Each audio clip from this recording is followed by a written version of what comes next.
Welcome to another episode of the Curiosity and Consciousness podcast with me, Karen Maloney. Joining me on today's show, I have Aoife Gaffney, who is a behavioural money coach based here in Ireland. And Aoife works under the brand name of Prudence MoneyPenny Coaching. She's a member of the Institute of Banking in Ireland, an accredited life coach, author, motivational speaker, parent and tutor. She's written and co-authored several best-selling books that are available on Amazon and Amazon Kindle, including titles such as Financial Freedom Explained, Clear Your Clutter, Change Your Life, and her recent co-authored bestsellers, including We Summit Together and Activate Your Life. Aoife has worked in the financial services for many years as a financial advisor and debt negotiator. She has a wealth of experience empowering women to take control of their financial freedom. She draws on her own personal experiences to provide a compassionate, safe, supportive space to encourage her clients to change their potentially limiting beliefs around money. By understanding their current stories, clients learn how they are hardwired around money in ways they are generally not fully conscious of. Money coaching identifies the origins of these patterns of behaviour and demonstrates how to change them for personal growth. She coaches individuals, couples and businesses to cultivate a healthy and conscious relationship to money. Her unique approach to all things money is lighthearted, enjoyable and humorous. She also runs an online money coaching business, prudencemoneypenny.com, and she also teaches with the Educational Training Board in Dublin, Ireland. This was a fascinating conversation with Aoife where she shares the concept of money coaching, where our limits and beliefs around money can come from. She explains more about the 8 money archetypes or personalities. She also shares some interesting introspective questions that we can ask ourselves in order to start uncovering our own beliefs around money. And she also shares a practice that helped her to shift her focus and mindset in relation to money. And some of the tools mentioned in the podcast, like her money tracker and the archetype quiz, are available on her website, prudencemoneypenny.com, but I've also linked them in the show notes on my blog, karenmaloneywellbeing.com. So Aoife, welcome to the show. I'm so excited to talk to you today. And you work under your business name, Prudence MoneyPenny Coaching. And today we're going to talk all about money mindset. I'm very excited to get stuck in. How are you? Welcome. I'm good. And thank you so much for having me. Oh, thank you for joining me. I think it's going to be a really interesting conversation because, you know, we all have money and have to deal with money and have different mindsets around it. And I think it'd be really interesting to just talk about, you know, some of our limits or patterns that can show up and how we can block ourselves. So you work as a money coach. So will you explain a little bit first exactly what is money coaching? Okay. Well, coaching, like any type of coaching, so coaching in its sort of broadest sense is a process of co-creation. So it's not me telling you what to do or me saying, now listen, you could do this or you should do that or whatever. Mm-hmm. So it's figuring out what the other person would like to achieve. Together we sort of work out why you haven't achieved that so far, what the unconscious blocks and beliefs are, and then working together to come up with a plan to bring the client where they want to get to. Because if you don't know where you're trying to go, then you know when you get there, you will know that that's where you're. That was, oh gosh, is that where it's supposed to be? So money coaching uses the principles of coaching, but it works specifically with your beliefs around money and your money stories. And your money stories are very important. So it's, how was money talked about when you were growing up? What did your parents or your primary caregivers, what was their relationship with money? So we inherit things cellularly, so we inherit things at a genetic level, and we also inherit things through our environment. It's the whole nature-nurture debate. Yeah. So you may have these unconscious blocks because nobody would, you know, if you have a block, you make an effort to fix it. So we all have these unconscious blocks that can stem from the stories that we heard growing up, and or they can stem from stories that we didn't necessarily hear in our lifetimes, but belong to our parents, grandparents, or even going back several generations. And that's probably the most interesting part of coaching. So first of all, you can't fix it if you don't know what it is. Yeah. So we identify the beliefs, and then we identify the beliefs that are serving you, because it's not all negative. So we say, okay, well, yes, I like this one. I'm going to hang on to this one. And this belief is not serving me. So it's not a negative belief. It's a belief that doesn't serve you. You put a process in place to release and let go of those beliefs, and then have the new belief ready to install immediately. Nature abhors a vacuum. Yes. It's like cleaning the kitchen table and you go, that's really nice now. And you're about to put a lovely big bunch of flowers on it, and somebody rushes through the door and puts a big pile of clutter onto it. Drops everything. So, absolutely. If you don't have the new beliefs ready to install, those old ones will sneak back in again. Yeah. And then with money coaching as well, there's a practical element to it. So money management is easy. Spend less, earn more at the end. Mm-hmm. Easy. Anybody can do that. But the reason that knowing and doing are two different things is because our beliefs hold us back. So once we get the sort of figure out the whole mindset thing and go, actually, you know, this is possible. Mm-hmm. It's then we put sort of practical strategies in place to help build wealth, get yourself organized, understand leverage, do more with less, and lots of other sort of more practical stuff. But it's hugely important to figure out those beliefs first.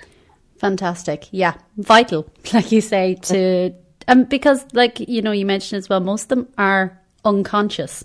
And like you say, when we don't know where we're starting from, it's very hard to move forward.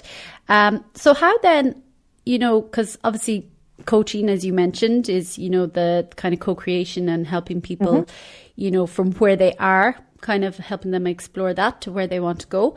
Why is I suppose, how did you come then to money coaching, or, you know, what was your experience, or what led you to this area specifically? I've worked in the finance industry for a long time. Now, finance and money are slightly different. Mm-hmm. So I've worked in that sector for quite a long time, selling life insurance policies, pensions, investments protection. And then I moved into the area of debt negotiation and debt reconsolidation, which this is maybe 10 years ago. So things have changed a little bit since. So I was working with clients who had, for whatever reason, were experiencing financial difficulties. They were maybe in arrears with their mortgage or had some other difficulties. We'd restructure the loans, restructure the debt, put a new plan in place, and go, there you go, put it in a box with a nice bow, and, you know, so there you go. And then I was discovering that the clients were coming back to me about a year later, sometimes even 6 months later, saying, that didn't really work, or they had more debt, or some of the old patterns. Oh, did I not give you that nice box with a solution, with a nice box with a bow? And like, what? And I started to think about, okay, so there's for a start, I was taking the power away. So I was saying, okay, no problem at all. Give me all your problems. I'll fix them. And there was no engagement. There was no process of co-creation. So the client they weren't sort of involved in the process. Yeah. So they probably didn't fully understand what I was doing. But anyway, that's how things were done. Yeah. And it wasn't right or wrong. That's just how things were done. So it got me hugely interested in saying, why are people repeating the same patterns? So I thought, there must be a bit more to this. So research, where would you be without Google? A little bit of poking around on Google, started to read up about money mindset, found out there was an enormous emerging field, the whole field of what's referred to as neuroeconomics. Came across the Money Coaching Institute in Northern California. So I trained with an amazing lady called Deborah Price. Then Deborah actually came to Ireland, and I met her last year, I think, or the year before. So which was fantastic, to meet that I had physically trained with. And then I decided to continue on and do a few other bits and pieces. So I then trained as a life and business coach, because the two work in harmony. Yeah. So an NLP practitioner as well, and NLP plays a huge part in all areas of our life. Yeah.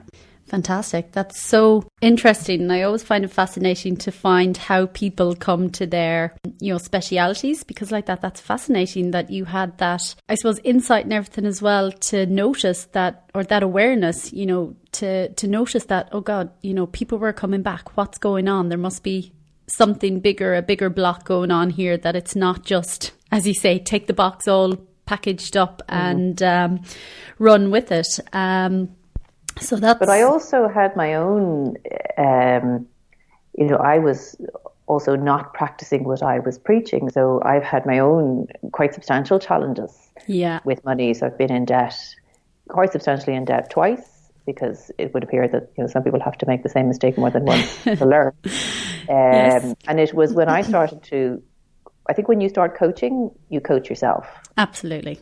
Or you just do it because you have to sort of be able to fix yourself, and to understand the process of coaching. It is quite important to work on yourself as well. Yeah. I suddenly realized that I was repeating the same patterns and behaviors, and that came from lots of things. Came from my upbringing, but it came from a sense of low self-worth, limiting beliefs, and there's more about that. I don't want to tell too much because you have to buy the book to find out more.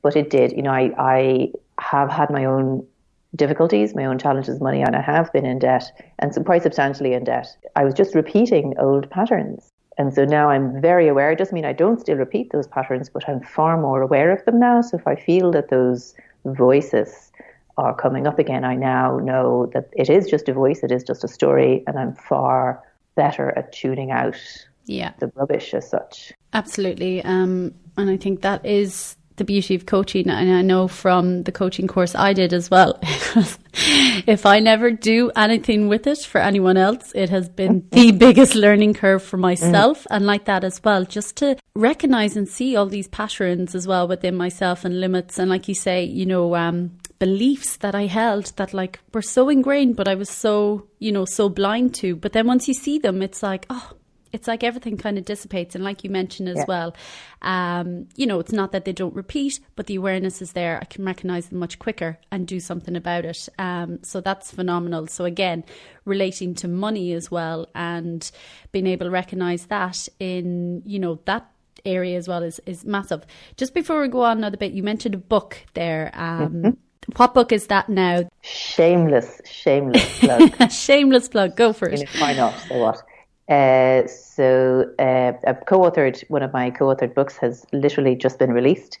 It released, I think officially it was available on the 26th of February 2019, which was amazing. Amazing. And the book it was fantastic. Thank you very much. The book is called We Summit Together, as in women's empowerment. And it is all about working together and working collaboratively and being with people who support you. So the book was co-authored. There are 14 co-authors. The lead author is Donna Kennedy, who this is her 5th bestseller. It's my 2nd bestseller, which is amazing. Yeah, fantastic. And it is all about, it's written by women, for men and women, and it is the piece that I wrote about, probably for the first time I've ever really kind of put it in writing about how I ended up in debt, why I ended up in debt, and how I got out of it. And it was much more than just spend less, earn more at the end, because I needed to fix what was going on in my mind. So if I didn't heal those wounds, those injuries were just going to reappear. Yeah. And even keep writing reappearing. Keep reappearing. And even writing the piece actually was very cathartic. Oh, I can imagine. I thought I dealt with that ridiculous belief. And there it is again. Let me just get my hammer. Yeah. So it was, even that process was very, very useful. So, those beliefs, they do keep sneaking back in again. But I'm far more aware of them now, and I'd be much faster about dealing with them and addressing them. And it's not in any sort of aggressive way. There's no chanting, there's no burning, there's no wailing and moaning, and you can if you want. But I'm far faster at recognizing when those limiting stories appear. Yeah. And I can be very aware of them, recognize them, say thank you very much, but no thank you, and move on. Yeah. It's that compassion element as well, I think, comes into play, that, when we learn all these things about ourselves and see all the blocks that we had on ourselves and the patterns and the stories, I think that's where compassion is then as well, to, move through it and be like, oh, okay, it's not about sitting in it and feeling, dreadful and going, oh my God, how could I be so foolish? It's that compassion. And because at the end of the day, I believe anyway, everything is perfect for every single one of us as we move along. There is a learning and it serves a purpose. So it's not about, throwing everything out and going, oh, I've just wasted all this time or whatnot. No, it needed to be that way for a certain reason and to learn certain things as well. So well done in the book as well. We summit together, and I know I've been at some of Donna's women's events that she organises every year, and it's just fantastic like that, the collaboration, women coming together, helping each other, and, you know, serving the bigger community. Amazing. So then in your work, I suppose, what are some of the most common beliefs maybe then that you come across that people have around money? And I know obviously it can be very individual as well, but are there some kind of common themes or the biggest obstacles that people face in their money mindset? There's usually an underlying theme, and I only work one-to-one with women. I teach money magic classes, and I do have the occasional male participant, but in general I work predominantly with women. And the underlying theme with women is that they are not enough, that somewhere along the line, and it could be from when they were at school, it could even go back several generations, that somebody said, or multiple people said, or society told them, or that was the message that they received, because sometimes that could be two different things, that they are not enough, that they're not worthy, they're not worth it, they're not allowed to put themselves first. And that women somehow, you almost need a partner to be complete. And I say a man is not a financial plan.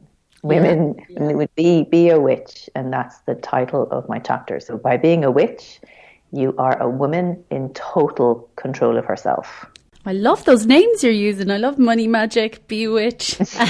And then also we must come to your business name as well, Prudence, MoneyPenny. I'm interested to know behind that as well. But I think, you know, what you've touched on there is absolutely, well, for me as well, it makes so much sense. They were exactly the feelings I had underlying, you know, in coming from a totally different scenario as well, of that whole not feeling worthy, not feeling enough.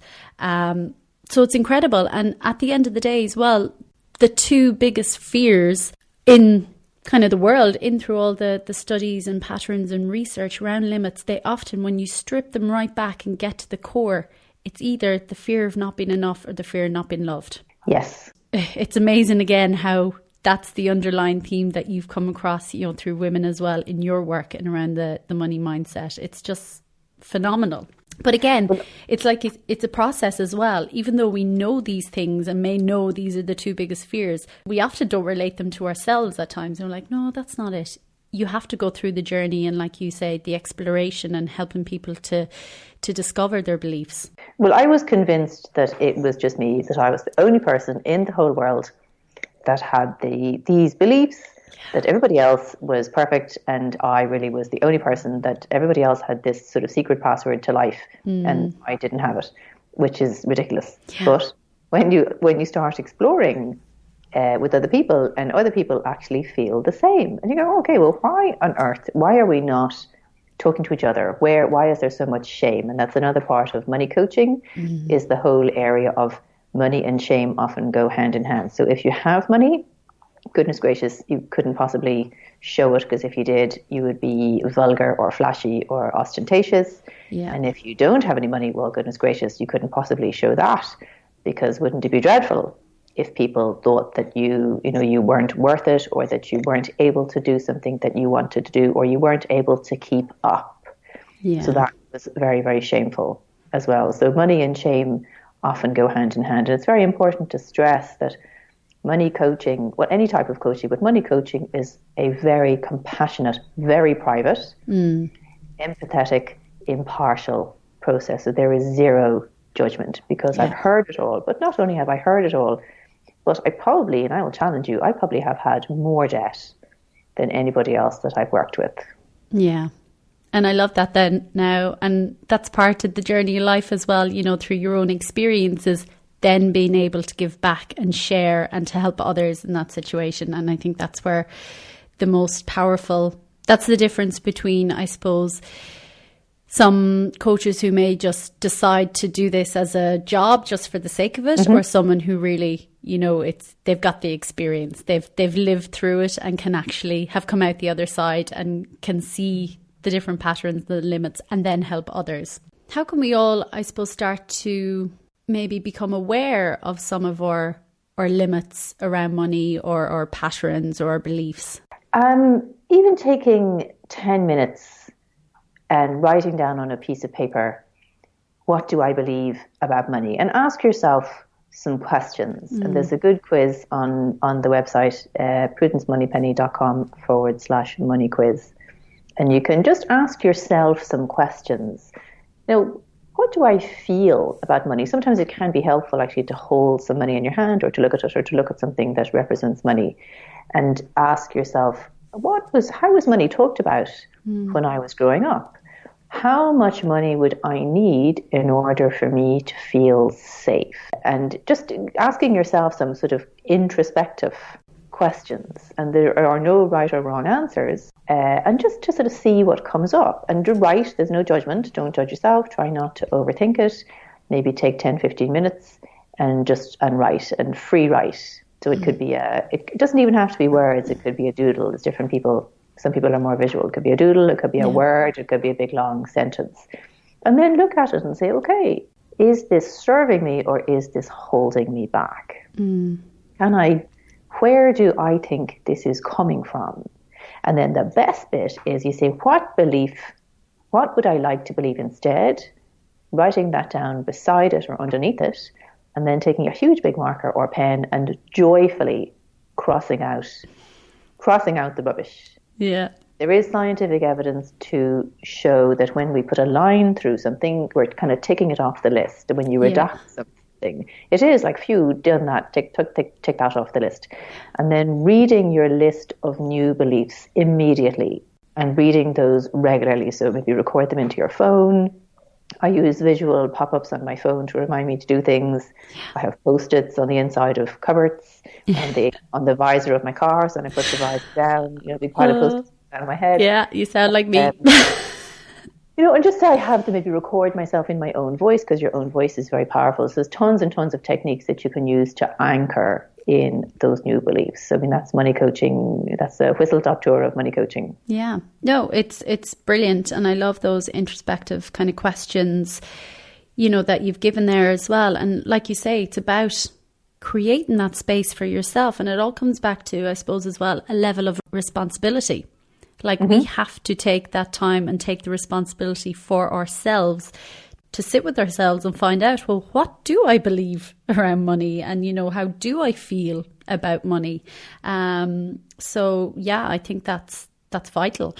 And you mentioned as well, you have a great little quiz on your website. PrudenceMoneyPenny.com. So the whole, that ridiculous name actually started as a bit of a joke. And when I started writing, and in the beginning, it was a lack of self-confidence, a lack of self-worth.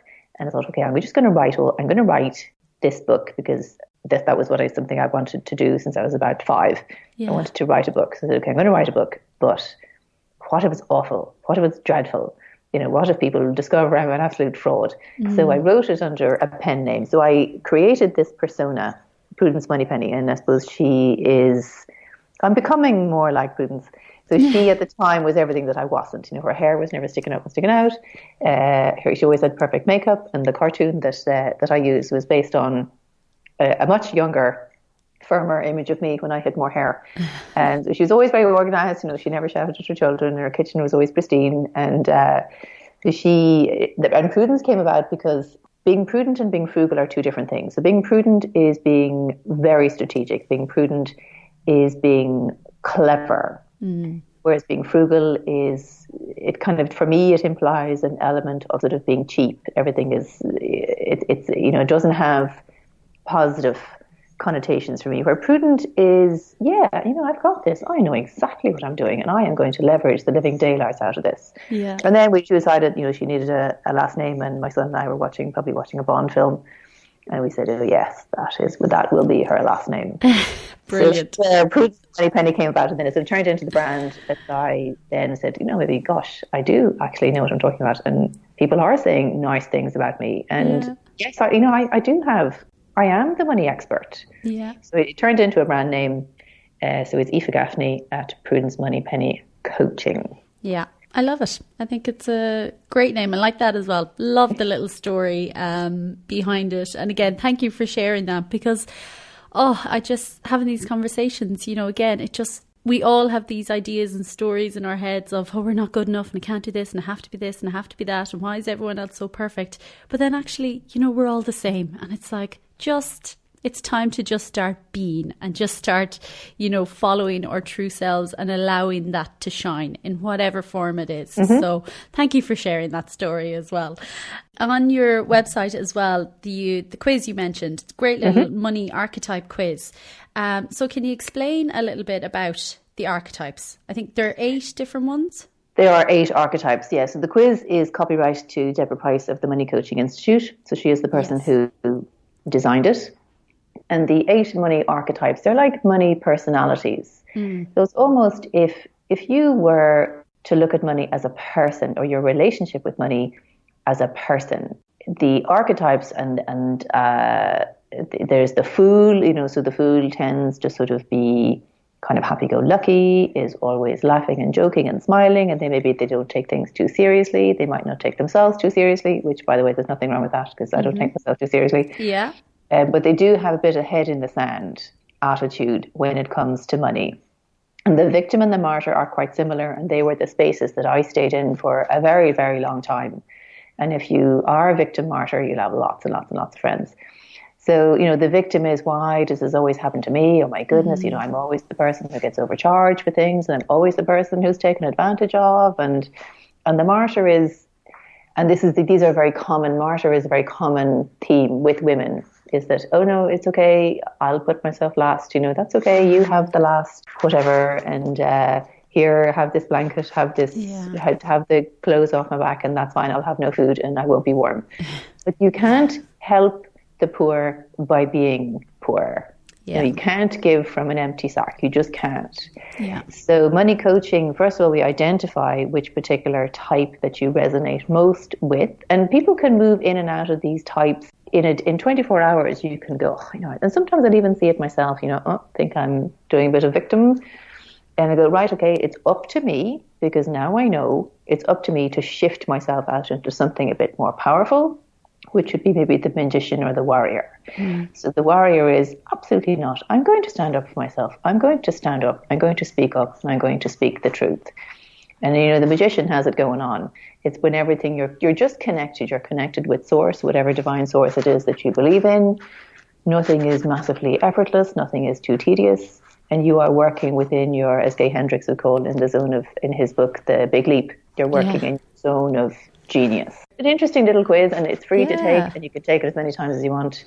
And just, you know, if you go, oh gosh, I come out as this, that's fine. Take it again in a week and see where you're at. Yeah, I did it as well, and it was great. And it's even just fascinating to read down. There's a nice little extract or like paragraph on each the behaviors or the archetypes, and they're really interesting just to read through. And I found it a fascinating little quiz, and definitely, you know, what came out for me is nearly I started laughing, because it was testament to just, I suppose, the journey I've been on in the last while and the changes that I know that have shifted in my mindset. That obviously is translating across the board. So it's really interesting, and I'll link your website as well in the show notes so people can go on and do that as well. Literally takes a couple of minutes, but it's definitely worth kind of doing it. And like that, it gives you an idea of where you're at. And like you say, it can change regularly, I'm sure, but it's nice to touch in and to see. Yeah, all it is simply it's a point in time. So you are here at this point today. You will be somewhere different. Maybe you'll be in the same mindset, but it is all about awareness, and there are no right or wrongs. And it's hugely important that you just to answer the questions as you currently feel, and not think, well, really that word sounds better than this. Just follow your heart and follow your instincts. Perfect. And then obviously in your money coaching, that you're looking at the beliefs and the limits initially, and then replacing them with new, more empowering beliefs. But then when it comes to actually, I suppose, work and money and how we earn money, do you see that how do you see the relationship between, I suppose, work, earning and living, and money? You know, how has it changed over the years? Or do you think it's changed? It has and it hasn't. And there's there's a ridiculous answer to that question. No, not at all. There's a super site at the Corner Office by Lois Frankel. And she recently published the 10-year edition rather than the 10th edition. And so it's like the updated version. And she said when she was writing the book, she goes, gosh, this is amazing. It's updated a bit, because women are working more in technology. And she says, why I wrote this book 10 years ago. Yes, things have changed, but why did I have to write the updated version 10 years later? Are people not listening? And so it's like tuning the piano. You tune your piano once a week for the first month, and then the piano, and then the strings sort of learn where they're supposed to be. So you come back maybe once every 2 to 3 weeks, and then you can come back maybe once every 2 to 3 months, and then it's just maybe an annual tweak. So sometimes we need to hear the same messages numerous times from different sources. So whether now it's in this era of tech, so you listen to a podcast, read a book, associate with people that will support you and empower you. Maybe you need to go to a seminar. So I think sometimes you do need to hear the same message numerous times and in different formats. And I don't think you can ever stop learning. So it's these constant adjustments. And every time we're always getting to new levels. We'll get to a new ceiling, and even with our income, we'll go, okay, so this is the amount I now feel comfortable earning, whatever that amount is. And then you'll find that you might stay at that level for a while and go, this is my new ceiling. I now need to do some more work on myself to get through that ceiling. Yeah. So it's constantly figuring out your own blocks, because the blocks those pesky blocks, they just keep sneaking back in again. Kind of being very aware of where you're at and saying, okay, is this where I want to be? Do I want to stay here? Do I want to grow? Am I willing to grow? Mm-hmm. And how can I get myself to the next level? And by the way, next level, it's not coming from a place of sort of masculine aggression, of chest beating and right, okay, so to get to the next level, I need to get up an hour earlier. Absolutely not. It's about, okay, so how can I do more with less? Yeah. Because I really, really love no extra effort, because I'm probably an inherently kind of a secretly lazy person. So I like no extra effort. Mm-hmm. I like, there are two ways to make money. You can work for your money, or you can make your money work for you. Absolutely. So it's understanding the principles of how to think like a wealthy person, and just think a bit more strategically, think a bit more laterally. But it's hugely important that you surround yourself with people who are on the same page, who will support you and empower you. Yeah. So much of what you said there makes so much sense. And I love how you said that in order to, I suppose, push past the ceiling, the level where you're at, if you're ready to move up to the next level, you have to work on yourself. And I think that's vital. And I think it was Jim Rohn who said, your level of success will be determined by your level of personal development. I'm probably not quoting that exactly, but as in, it's not about, if you want to get that next level, like you say, doing more, spending longer in the office, working harder, putting in extra hours. That's not necessarily always the way.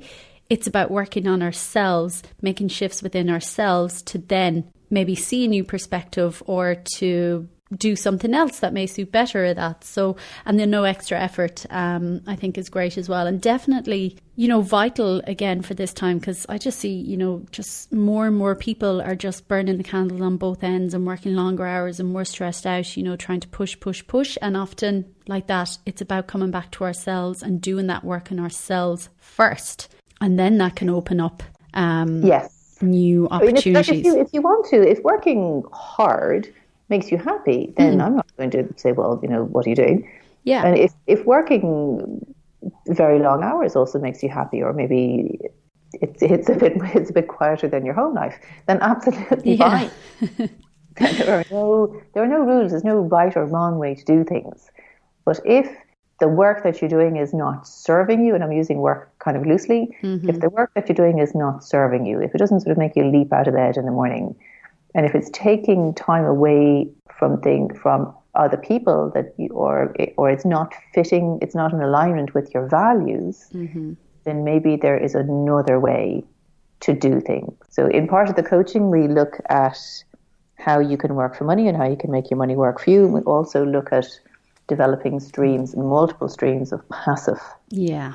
So earned income is where you get out of bed, do your hair, brush your teeth, hurl yourself out the door. And passive income is you earn the money whether you get out of bed and do your teeth or not. Yeah. And I suppose that's the difference between, well, even Warren Buffett as well, the world's most successful investor. He was quoted years ago saying, find a way to make money while you sleep or you'll end up working until you die.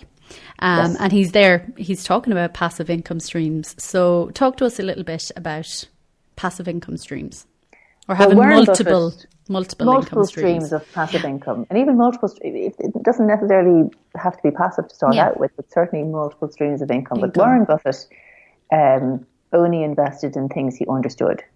And that's hugely, hugely important. So it's not about this investment is better than that investment. If you don't understand it, either ask more questions or don't do it.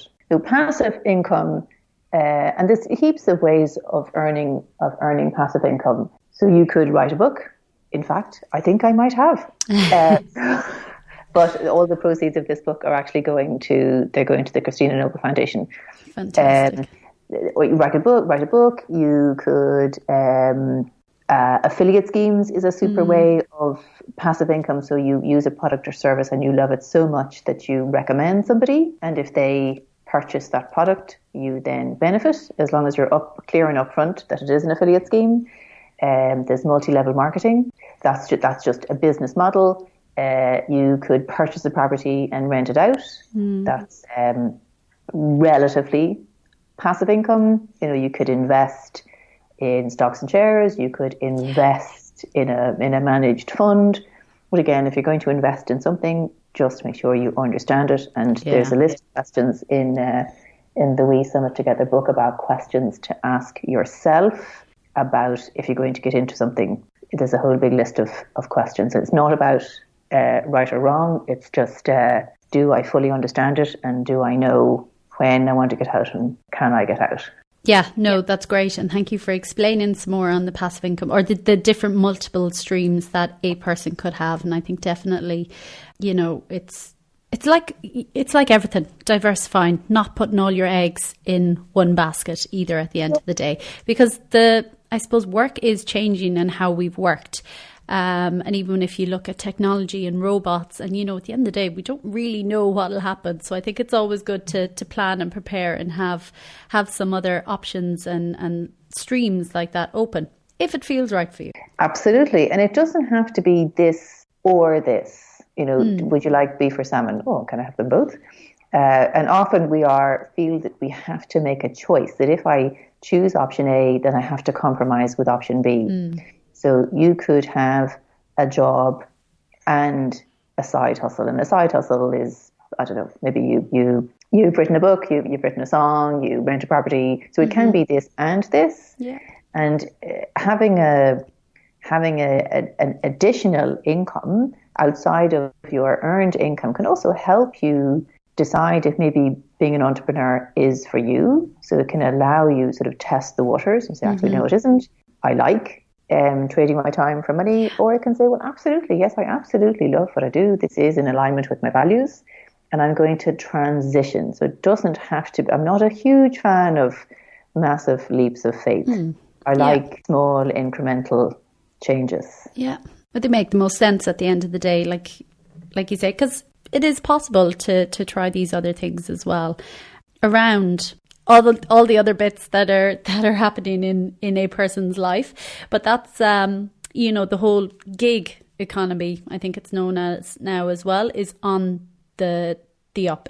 It's growing exponentially, that kind of micro entrepreneurship where people are starting little side gigs or dipping their toe in the water on the side, or a home-based business alongside their full-time job or earned income. It doesn't have to be one or the other. And some employers, not all, but some employers are even recognizing that if an employee has this entrepreneurial streak, that maybe they could apply those principles to do their job 10 times better. So I love win-win situations. I don't like this or this. I love win-win.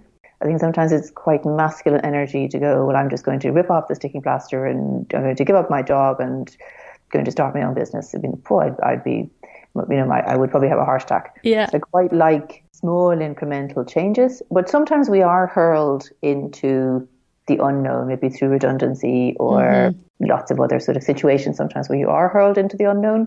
So it's another hugely important reason to have multiple streams of income so that if if one leg of the table does fall apart, that's okay. You can put another leg in there, or there are other supports in place.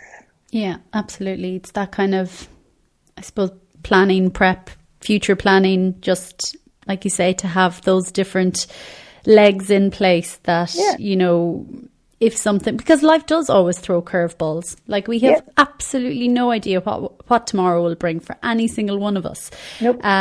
So it's having that preparation, which again, by, you know, I'm sure doing all this work on beliefs and around your money coaching and everything, they have knock-on effects for your life as well, because your beliefs or your limits or the patterns can often, like that, they're so much deeper that they can be affecting other areas of your life as well. So, you know, by doing the work as well, you're kind of, not future proofing yourself, but you are giving yourself that kind of extra space internally within yourself as well to be able to deal with kind of life's different curveballs. It's building resilience, it's building coping strategies, but it's also building the next generation of stability. So it's not passing on or making a conscious effort not to pass on our limiting beliefs to our children. Now they'll have their own limiting beliefs, but it's being aware that, okay, so I became aware of my own beliefs, and my son is a master manifester and he has very few limiting beliefs around money. So he's quite creative and quite lateral thinking. And he was for school. They had to dress for the job that they were aspiring for, and so his friends all went in suits and ties and looked like they were being strangled. And he went out the door in combats and a leather hat and binoculars. And I said, "What are you doing?" And he said, "Well, I'm going to be an explorer, lion tamer." Oh, okay. And I said, "Okay, well, you know." All right. And he said, because I don't need a job. I don't want a job because I have an investment portfolio.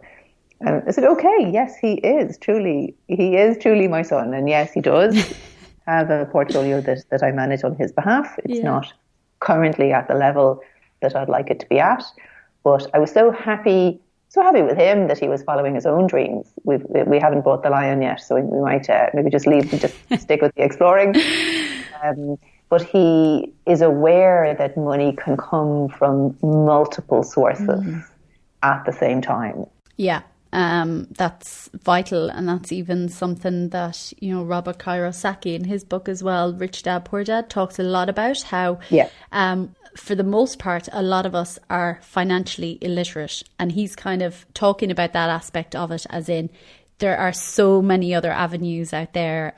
You know, it's not just the one earned income, you know, from your job or 9 to 5 or whatever, that there are so many other possibilities out there in that. And it's not just about then how you make your money, but also how you keep it. A big fan of Robert's books. I find him a fraction aggressive. I prefer his wife's books. Kim Kiyosaki, because men and women are fundamentally different. Yes. Which is one of the reasons that I work predominantly with women. So any of the books that I recommend are written by women, for women, because it's a different energy. So women in general, and being very, prefer sort of small incremental upgrades where men tend to be a little bit more aggressive and quite like, they'll use margin, or they will use the law of the lever quite extensively. But again, it's about doing what you feel comfortable with, and also doing what you understand. If you don't understand something, ask more questions. Yeah, so true for everything. Oh, it's been such an interesting conversation. And I'm curious to know then as well, I suppose, how, or any advice for people at the moment on how they can maybe start managing their money better, or what kind of things do you do? What I started to do was a fundamental shift for me is money management is often, right, let's make a budget and stick to it. Okay, well, if you have no parameters, then that's quite difficult. So, and often budgeting can be just looking at what you spent and then beating yourself up instead of planning ahead. So if you consider your money as like a naughty child, so you need to say, right, money, this is the time I want you to get out of bed, and then I want you to brush your teeth, and then this is the time I want you to go to bed. And if you don't do those things, there will be consequences. So by putting boundaries in place and by almost giving money a personality, it allowed me to talk to it and to say, right, these are the rules. This is how we're going to do things. I am now in control, and you no longer have control over me. And so instead of starting with my micro-analysing my expenses and then beating myself up, I decided to take a slightly more esoteric approach to things. And energy flows where focus goes. So I decided to shift my focus to everything that was coming into my life. And there's a free tracker on the website, prudencemoneypenny.com/tracker. And so every day, and you can use a spreadsheet, a notebook, back of an envelope, doesn't matter. The method doesn't matter, the action does. Every day I'll record all of the money that comes into my life, and it could be a coin on the ground. Actually, the last 3 days I found €22.06. Oh, wow. Could come coins on the ground. It could be money that hits my bank account. It could be somebody would hand me cash. The moment people are giving me cash for the odd book sale. Could be anything. So any money that actually physically comes into my hand or into my bank account. And this is, by the way, this exercise is between you and your conscience. It's not between your accountant and the revenue. Yeah. And then I have a second column that records the value of something. So I had a meeting today and the other person paid for coffee. So hooray, I will put €3 on my value column. Or if I go to the library and they have a bookshelf outside and they've lots of free treasures, and I abscond with all the lovely free books. So if I was to go out and buy these books, how much roughly would it have cost me? Yeah. And it doesn't matter. There's no rules. It doesn't matter if it's right or wrong.